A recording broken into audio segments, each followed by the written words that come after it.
بسم اللہ الرحمن الرحیم۔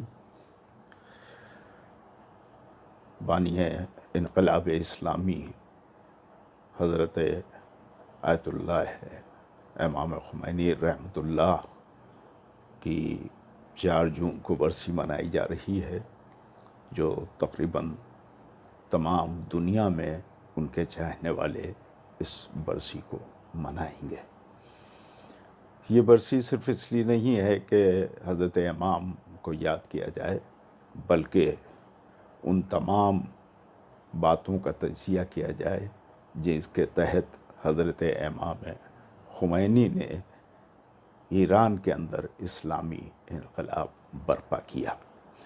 200 برس سے زیادہ کی تاریخ ہے کہ جب سامراجی قوتوں نے اسلام کا استحصال کیا اور اس بات کی کوشش کی کہ سامراجی مشنریز اسلام کو فراموش کروا دیں لوگوں سے۔ سب سے بڑا کارنامہ جو حضرت امام راحل کا ہے وہ یہ ہے کہ انہوں نے سامراجیت کے اس منصوبے پر پانی پھیر دیا۔ اسلامی انقلاب جو ایران میں برپا ہوا، اس انقلاب نے مسلمانوں کے اندر ایک نئی زندگی پھونک دی ہے۔ اگر تاریخ آپ دیکھیں تو صدر اسلام کے بعد تاریخ کا یہ پہلا کامیاب اسلامی انقلاب ہے جو ایران میں برپا کیا گیا ہے، اور اس انقلاب کی وجہ سے سارے عالم میں، عالم انسانیت میں مسلمان اپنے عزت نفس کا احساس کرنے لگے اور انہوں نے سر اٹھا کر چلنا شروع کر دیا۔ اسلام کی قدر و قیمت ان کی نگاہوں میں بڑھ گئی ہے۔ حضرت امام خمینی علیہ الرحمہ نے اس بات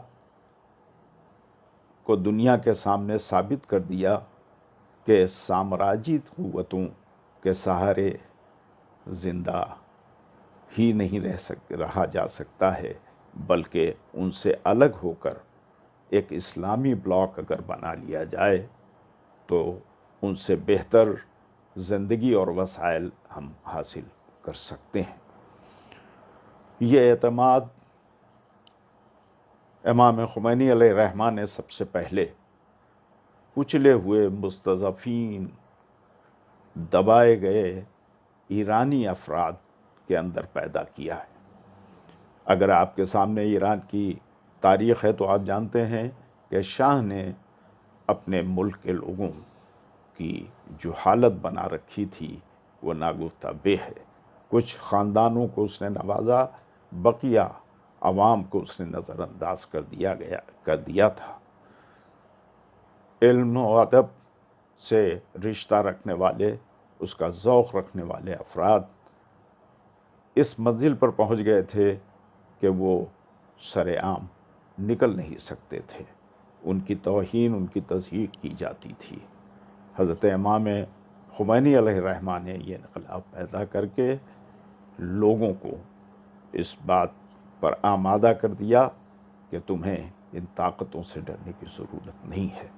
اس انقلاب نے جہاں اسلام کا دورہ کر دیا، جہاں اسلامی قوانین کو اجاگر کر دیا، جہاں اسلامی قوانین پر ایک حکومت تشکیل دے کر دنیا کو بتا دیا کہ اگر قرآنی اصولوں پر عمل کیا جائے تو حکومت اسلامی قائم کی جا سکتی ہے، وہیں دنیا کے تمام مستضعفین، تمام کچلے ہوئے لوگوں کو جن کے حقوق سلب کیے گئے ہیں، جو سامراجیت کا شکار بنے ہوئے ہیں، جن کو دبایا جا رہا ہے، جن کا استحصال کیا جا رہا ہے، ان کے اندر بھی طاقت و قوت پیدا کر دی کہ وہ سر اٹھا کر چلیں۔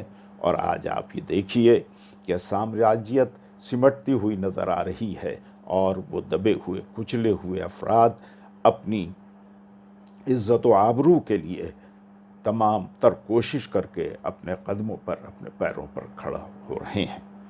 آپ کو معلوم ہے کہ امریکہ اور دوسری یورپین طاقتوں نے جو سامراجیت کا جھنڈا بلند کیے ہوئے ہیں، انہوں نے ایک عرصہ دراز سے ایران کو اقتصادی پریشانیوں میں مبتلا کر رکھا ہے۔ سینکشن لاگو کر دی گئی ہے، سخت سے سخت پابندیاں کی جا رہی ہیں، یہاں تک کہ ایران اب باہر سے اپنی ضرورتوں کی چیزوں کو بھی حاصل نہیں کر سکتا ہے، لیکن اس کے باوجود بھی ایرانی عوام جس مستقل مزاجی سے ان ظالموں کے ظلم کا مقابلہ کر رہے ہیں، وہ اپنے اندر خود آپ اپنی مثال ہے۔ 4 جون حضرت امام خمینی علیہ الرحمہ کی برسی کی تاریخ ہے۔ حقیقتاً یہ دن تجدید عہد کا دن ہے، نہ صرف ایرانی اقوام کے لیے بلکہ دنیا کے تمام وہ افراد جو اپنی عزت و آبرو کی نگہبانی کر رہے ہیں، جو اپنے قدموں پر کھڑا ہونا چاہتے ہیں، جو اپنے استحصال کو گوارا نہیں کر رہے ہیں، جو دوسروں کے غلامی کی زنجیروں کو توڑ دینا چاہتے ہیں۔ یہ انقلاب ان کے لیے مشعل راہ ہے کہ وہ آگے بڑھ کر اپنی عزت و آبرو کا سودا ہونے سے روک دیں اور اپنی فطری آزادی کو حاصل کر سکیں۔ اسی کے ساتھ ساتھ میں یہ بھی کہوں گا کہ ایران جن حالات سے گزر رہا ہے، اللہ کا قرآن مجید میں یہ وعدہ ہے کہ ہر تکلیف کے بعد آرام ہے۔ انشاءاللہ پھر اسی طرح سے شان اور شوکت سے ایران دنیا کے نقشے پر اپنی اقتصادی حالات پر گزرے گا۔ وعلیکم السلام ورحمۃ اللہ وبرکاتہ۔